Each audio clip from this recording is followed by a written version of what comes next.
आज हम करेंगे excess demand and deficient demand. इसमें हम पहले कुछ टर्म समझते हैं जो कि हमें इन्फ्लेशनरी गैप और डिफ्लेशनरी गैप में हेल्पफुल रहेगा। तो फर्स्ट हम देखते हैं what is meant by equilibrium. संतुलन क्या है? तो equilibrium is a situation in which aggregate demand is equal to aggregate supply. यानी यह एक ऐसी सिचुएशन है जहाँ पर एग्रीगेट डिमांड इक्वल होगा एग्रीगेट सप्लाई के। संतुलन वह स्थिति है जहाँ समग्र मांग बराबर होगी समग्र पूर्ति के। डायग्राम में देखते हैं, एग्रीगेट सप्लाई ड्रॉ करेंगे 45 डिग्री और एग्रीगेट डिमांड ड्रॉ करेंगे। जहाँ पर ये दोनों ही इंटरसेक्ट होगा वो पॉइंट हमारा क्या कहलाएगा? Point of equilibrium. सेकंड देखते हैं, what is meant by full employment equilibrium. पूर्ण रोजगार संतुलन बिंदु। Full employment equilibrium refers where AD equal to AS and all those who are able to work and willing to work at the existing wage rate get work। यानी full employment equilibrium वो स्थिति है जहाँ पर समग्र मांग और समग्र पूर्ति बराबर होंगे और वे सभी व्यक्ति जो काम करना चाहते हैं उन्हें पुराने ही वेज रेट पर उन्हें काम मिल जाए। ये हमारा फुल एम्प्लॉयमेंट इक्विलिब्रियम है। थर्ड देखते हैं, what is under employment equilibrium. Under employment equilibrium refers to the situation where AD equal to AS but all those who are able to work and willing to work at the existing wage rate do not get work। यानी यह वह स्थिति है जहाँ AD equal to AS तो होगा लेकिन वे सभी व्यक्ति जो काम करना भी चाहते हैं लेकिन उन्हें काम नहीं मिल रहा है। यह अंडर एम्प्लॉयमेंट इक्विलिब्रियम है। नेक्स्ट में हम देखते हैं फुल एम्प्लॉयमेंट लेवल का डायग्राम और अंडर एम्प्लॉयमेंट का डायग्राम। फुल एम्प्लॉयमेंट इक्विलिब्रियम का हम डायग्राम देखते हैं।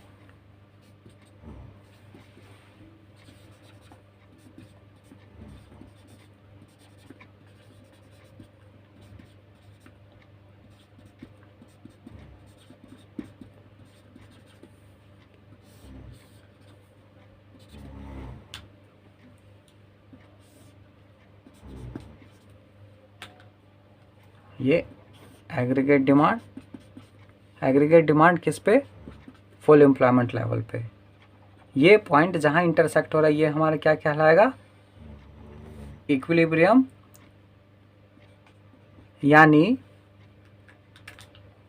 इस स्टेज पर हमारा क्या है? Full employment means all resources are fully utilized। Next diagram देखते हैं अंडर एम्प्लॉयमेंट का।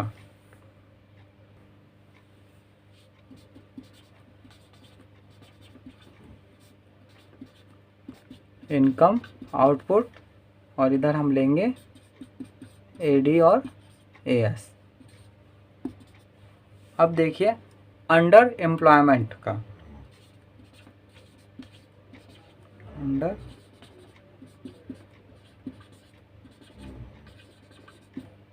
अंडर एम्प्लॉयमेंट का डायग्राम देखेंगे। फर्स्ट, सेकंड,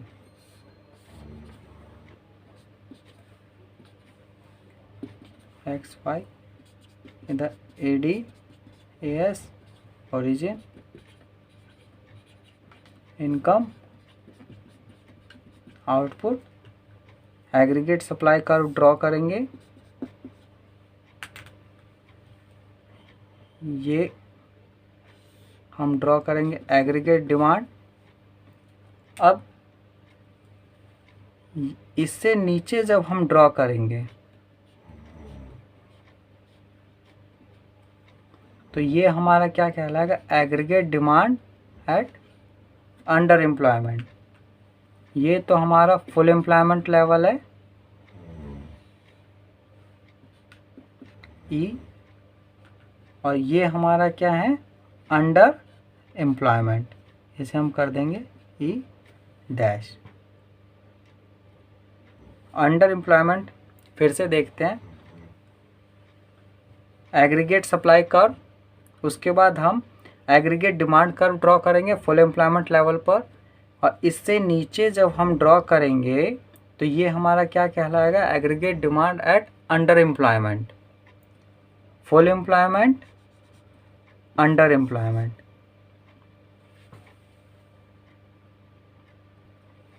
यहाँ फुल एम्प्लॉयमेंट इक्विलिब्रियम में और अंडर एम्प्लॉयमेंट इक्विलिब्रियम में देखिए, फुल एम्प्लॉयमेंट इक्विलिब्रियम का मतलब क्या हो गया कि यहाँ पे जितने वर्कर थे और जिनको काम चाहिए था उन सभी को काम मिल गया और सभी रिसोर्सेज फुल्ली यूटिलाइज है।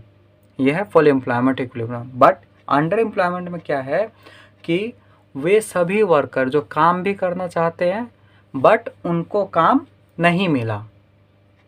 देखिए यहाँ ये वाली स्थिति तो वो सिचुएशन है कि जहाँ पे सभी वर्कर्स को काम मिल गया, और ये वो सिचुएशन है कि काम तो करना चाहते हैं बट उनको काम नहीं मिला। तो इस वजह से क्या सिचुएशन हो जाएगी, अंडर एम्प्लॉयमेंट का।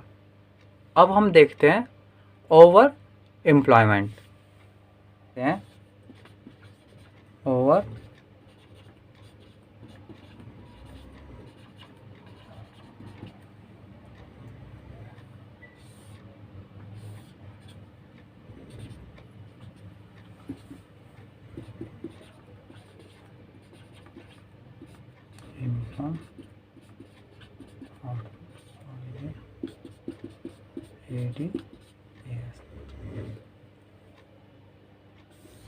एग्रीगेट सप्लाई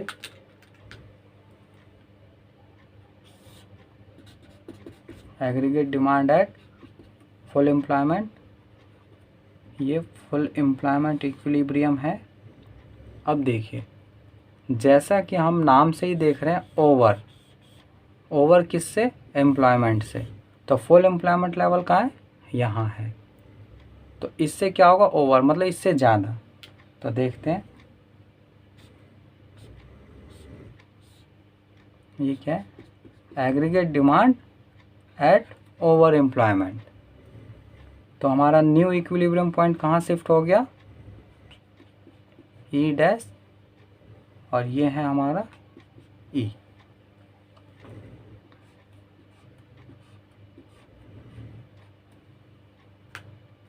इसे हम Q1 और इसे Q लिखते हैं। देखिए ओवर एम्प्लॉयमेंट का मतलब क्या है कि it refers to a situation when AD is equal to AS, when AD is equal to AS beyond the full employment level, यानी इससे ज़्यादा, इससे आगे और इससे ज़्यादा, यानी फुल एम्प्लॉयमेंट लेवल से क्या होगा, ज़्यादा होगा। ये होगा हमारा aggregate demand eight over employment, full employment से ज़्यादा। जैसे इसमें देखिए फुल एम्प्लॉयमेंट इक्विलिब्रियम क्या था हमारा, कि where resources are fully utilise. यहाँ रिसोर्सेस हमारा क्या था, फुल्ली यूटिलाइज नहीं था, ये अंडर यूटिलाइज हो गया अंडर एम्प्लॉयमेंट में। और इस केस में देखिए फुल रिसोर्सेज तो फुल्ली यूटिलाइज यहाँ है, बट हम कहाँ यूज़ कर रहे रिसोर्सेज को, यहाँ। मीन्स जैसे एक क्लास में 40 डेस्क की कैपेसिटी है, तो उस पर स्टूडेंट्स कितने बैठेंगे, 40। तो 40 student 40 desk, full employment. 40 desk but student कितने बैठ रहे हैं, 20, तो क्या हो गया, अंडर एम्प्लॉयमेंट।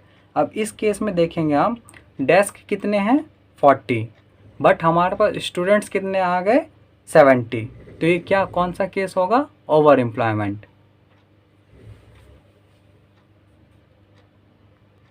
नेक्स्ट क्लास में हम समझेंगे एक्सेस डिमांड और डेफिशिएंट डिमांड थ्रू डायग्राम।